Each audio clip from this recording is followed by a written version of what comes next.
Assalamualaikum warahmatullahi wabarakatuh. Alhamdulillah, hari ini kita akan membahas bab 6, keseimbangan dunia dan akhirat. Hadis riwayat Muslim dan dari Abu Hurairah dan dari Mustawrid. Nah, Anda semuanya, mari kita berdoa terlebih dahulu. Bismillahirrahmanirrahim. Rabbi zidni ilma warzuqni fahma, amin. Nah, Anda semuanya, dalam menyikapi kehidupan, ada yang hanya bisa menyikapi agar mendapat kebahagiaan di dunia tanpa memikirkan bagaimana kehidupan akhirat. Tetapi ada juga yang menyikapi kehidupan dunia ini agar bahagia di dunia juga bahagia di akhirat. Nah, Anda semuanya mau bahagia di dunia saja atau mau bahagia dunia akhirat? Wah, semuanya mau bahagia dunia akhirat. Makanya doa kita itu selalu Rabbana atina fid dunya hasanah wa fil akhirati hasanah wa qina adzabannar. Ya Allah, berikanlah kami kehidupan di dunia baik dan kehidupan akhirat baik, dan jauhkanlah dari azab neraka. Nah, Anda semuanya, di sini kita akan membahas hadis riwayat Muslim dari Abu Hurairah radhiyallahu anhu.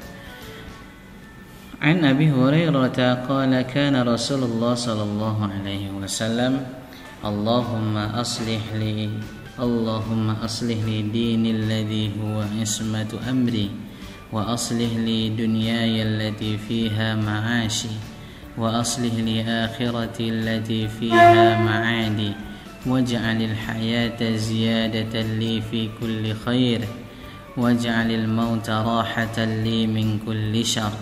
Nah, ini juga sering dibaca sebagai doa, ya. Ini isinya adalah doa. Nah, di sini Allah Subhanahu wa taala, ya, kalau misalnya kita lihat artinya, ya Allah, perbaiki bagiku agamaku yang menjadi penjaga urusanku, dan perbaiki bagiku duniaku yang di dalamnya ada penghidupan, dan perbaiki bagiku akhiratku yang kesana tempat kembaliku, dan jadikanlah hidup ini selalu menambah kebaikan bagiku, dan jadikanlah kematian sebagai kebebasanku dari kejahatan. Masya Allah. Allah Subhanahu wa ta'ala adalah tempat meminta dan tempat bergantung, tempat kita berkeluh kesah dari segala macam masalah, tempat mencurahkan resah dan gundah setiap hambanya. Dan kondisi seperti itu, maka berdoalah hanya kepada Allah, ya, sebagaimana yang disyaratkan dalam Al-Quran surah Ghafir ayat 60. A'udzu billahi minasyaitonir rajim. Bismillahirrahmanirrahim. Wa qala rabbukum ud'uni astajib lakum. Innal ladzina yastakbiruna 'an 'ibadati sayadkhuluna jahannama dakhirin. Dan Tuhan berfirman, berdoalah kepadaku, niscaya akan kuperkenankan bagimu. Sesungguhnya orang-orang yang menyombongkan diri dari menyembahku akan masuk neraka jahanam dalam keadaan hina dina. Na'udzubillah tsumma na'udzubillah. Ayat tersebut menjelaskan bahwa Allah akan mengabulkan doa setiap hambanya, dan Allah melaknat orang-orang yang menyombongkan diri karena tidak mau berdoa kepada Allah. Nah, Anda semuanya, marilah kita senantiasa selalu meminta tolong dan berdoa kepada Allah Subhanahu wa ta'ala, karena Allah senang bila ada hambanya yang terus berdoa kepadanya. Tetapi juga harus melaksanakan segala perintah Allah dan menjauhi larangannya. Jangan bermaksiat terus, tapi berdoa, nah ini tidak pas. Yang pas adalah meninggalkan kemaksiatan dan terus berdoa kepada Allah Subhanahu wa ta'ala. Nah, hadis riwayat Muslim dari Abu Hurairah tersebut mengisyaratkan 5 hal penting yang harus menjadi permohonan kepada Allah dalam doa-doa kita. Makanya yang tadi itu hadisnya sangat bagus apabila kita amalkan dalam doa-doa kita. Nah, yang pertama, ya Allah, perbaiki bagiku agamaku yang telah menjadi penjaga urusanku.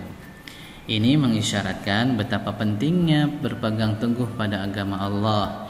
Jika agama seorang rusak, maka rusak pula kehidupannya, baik dunia maupun di akhirat. Dan begitu pula jika agamanya baik, maka baik pula kehidupannya dunia dan akhirat. Allah Subhanahu wa taala berfirman, "Wa may yabtaghi ghairal islami dina falan yuqbala min wa huwa fil akhirati minal khasirin." Barang siapa mencari agama selain agama Islam, maka sekali-kali tidaklah akan diterima agama itu daripadanya, dan dia di akhirat termasuk orang-orang yang rugi. Nah, dengan demikian maka selayaknya lah kita mohon agar selalu mendapat pertolongan Allah dalam perbaikan agama. Semakin baik agama kita, insya Allah urusan kita Allah mudahkan dan semakin berkah. Nah, ananda semuanya, Allah Subhanahu wa taala meninggalkan kepada kita Al-Quran dan hadis sebagai pedoman hidup. Jika kita berpegang kepada keduanya, insya Allah kita akan selamat di dunia dan selamat di akhirat. Nah, yang kedua, ya Allah, perbaiki bagiku duniaku yang di dalamnya ada penghidupanku. Ini mengisyaratkan bahwa kita boleh meminta kepada Allah agar urusan dunia menjadi baik, meminta rezeki yang halal, cukup, dan tentunya bermanfaat. Kita minta keluarga yang sakinah, yang mawaddah dan warahmah. Meminta kebutuhan dunia, baik sandang, papan, dan pangan, serta pekerjaan untuk dekat dengan Allah Subhanahu wa taala. Meminta ilmu yang barokah dan bermanfaat sehingga bisa menyelamatkan kita dari dunia dan akhirat. Nah, Allah Subhanahu wa taala berfirman dalam surah An-Nahl ayat 97. A'udzu billahi minasy syaithanir rajim. Man 'amila shalihan min dzakarin aw untha wa huwa mu'minun falanuhyiyannahu hayatan thayyibah وَلَنَجْزِيَنَّهُمْ أَجْرَهُمْ بِأَحْسَنِ مَا كَانُوا يَعْمَلُونَ. Barang siapa yang mengerjakan amal soleh, baik laki-laki maupun perempuan, dalam keadaan beriman, maka sesungguhnya akan kami berikan kepadanya kehidupan yang baik, dan sesungguhnya kami akan beri balasan kepada mereka dengan pahala yang lebih baik dari apa yang telah mereka kerjakan. Masya Allah, maha baiknya Allah Subhanahu wa ta'ala. Nah, akhirat itu pasti lebih kekal daripada kehidupan dunia. Maka dari itu kita jangan tergoda dari kehidupan dunia sehingga melalaikan kehidupan akhirat. Yang baik yang mana, Pak? Kita di dunia hidupnya baik, di akhirat juga kita hidupnya baik. Bagaimana di akhirat hidupnya baik? Kita jadikan dunia ini tempat mencari bekal untuk kehidupan akhirat dengan beramal dan beribadah. Nah, selanjutnya, ya Allah, perbaiki bagiku akhiratku yang kesana tempat kembaliku. Nah, ini permintaan kepada Allah agar selalu dapat beramal soleh sampai ajal menjemput. Apapun yang kita miliki, mintalah kepada Allah agar dapat menghantarkan kita ke kebahagiaan akhirat. Karena sudah banyak faktanya ya Nanda, dari kecil dididik Islam, lahir dalam keadaan Islam, tiba-tiba masa tuanya murtad, naudzubillah. Makanya kita berdoa kepada Allah agar kita bisa beramal dan dalam keadaan beriman sampai ajal menjemput. Nah, kemudian, ya Allah, jadikanlah hidup ini selalu menambah kebaikan bagiku. Masya Allah, ini permintaan agar umur yang Allah berikan dapat digunakan untuk selalu berbuat baik, dapat melaksanakan ibadah baik langsung kepada Allah melalui sholat, puasa, haji, ataupun melalui sesama manusia dengan interaksi sosial, saling membantu, berinfak, bersedekah dan lain-lain. Kemudian, ya Allah, jadikanlah matiku sebagai kebebasanku dari kejahatan. Nah, bagi seorang muslim, ketika ajal menjemput itu adalah menjadi bebas dari berbuat dosa, ya. Dalam doa ini berisi harapan agar ketika kematian tiba, Allah membebaskan kita, memaafkan atas kejahatan, kesalahan, kekeliruan selama hidup di dunia. Dengan datangnya kematian, benar-benar dapat kembali kepada Allah dengan husnul khotimah, dan dengan kematian sebagai akhir pelaku yang tidak sesuai dengan perintah Allah. Nah, ananda semuanya, kemudian hadis riwayat Muslim dari Mustaurid, ya, Mustaurid. Anil Mustaurid bin Shaddad radhiyallahu anhu qala Rasulullah sallallahu alaihi wasallam, "Mad dunya fil akhirah illa mithla ma yaj'al ahadukum usbu'an fil yam falyanzur bima tarji'." Nah, hadis ini, ya, hadis ini telah menceritakan kepada kami Qais, ya, aku mendengar Mustaurid, salah seorang dari Bani Fihr, berkata, aku mendengar Rasulullah sallallahu alaihi wasallam bersabda, demi Allah, tidaklah dunia di akhirat kecuali seperti suatu yang dijadikan oleh jari salah seorang dari kalian. Yahya memberi isyarat dengan jari telunjuk di laut, maka perhatikanlah apa yang dibawa.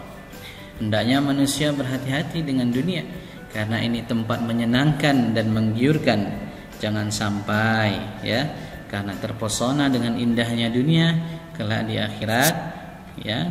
akhirat menjadi sengsara.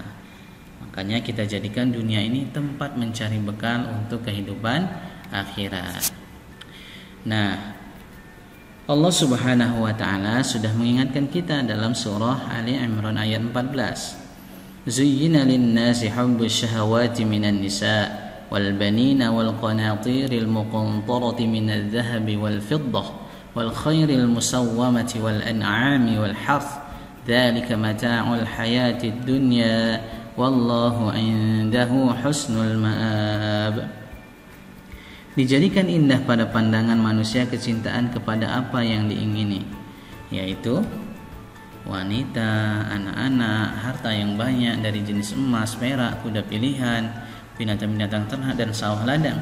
Itulah kesenangan hidup di dunia, dan di sisi Allah lah tempat kembali yang baik. Nah, demikian menggiurkan dunia, tetapi yang paling mulia adalah kembali kepada Allah dengan amal soleh. Maka dalam hadis riwayat Muslim dari Mustaurid ini, ya, Mustaurid memberikan peringatan kepada kita bahwa dunia ini bagai air di ujung jari yang dicelupkan ke laut.